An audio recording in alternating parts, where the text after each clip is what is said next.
can't be just with one woman.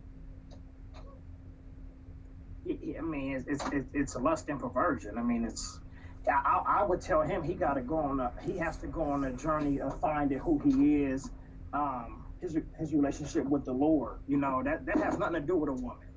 It has zero to do with the woman. There's nothing she can do about that. That's lust and perversion. That's all that is. There's It's nothing he can do. Nothing no woman can do about that. He needs to be purified. He needs to go down a journey of sanctification and to find out who he is as a man. Because see, I thought manhood was having multiple women. Because I've always seen it. I've always had it.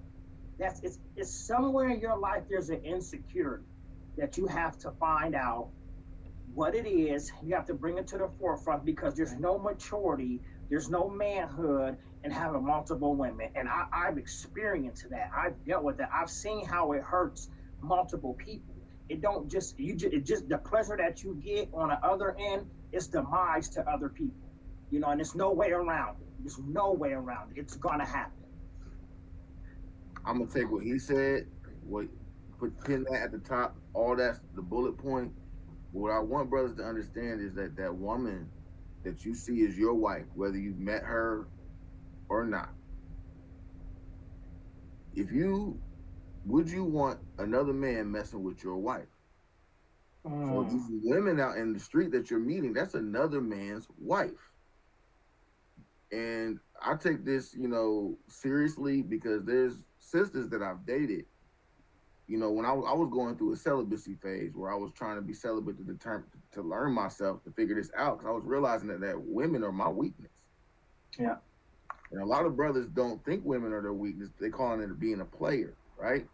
But I'm grateful because some of those women ended up being great men's wives, Mm, where I could have spoiled that woman or she could have spoiled me.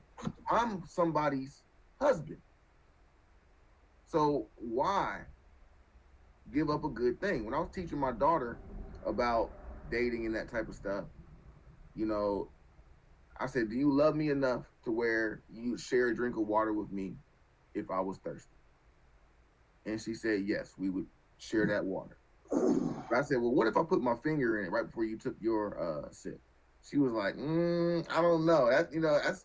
I was like, "Well, then think about yourself that way. People don't want their something that they see as precious to be violated.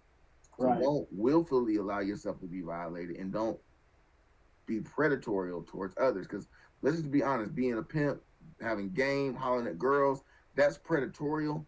It Because a lot is. of times, you're not realizing the soul tie you're creating. You're not realizing the future that you could be creating a stigma for somebody. Bring up. And a lot. I just, not to get too deep or nothing, but Franklin really hit it on the head. But I just want to say this: like that is somebody's wife, and you wouldn't want your wife. You don't want when you walk into the to church or into an event, you don't want nobody in the room to be able to lay claim on her. So you need to make sure you're not laying claim to other men's wives before you claim your wife. And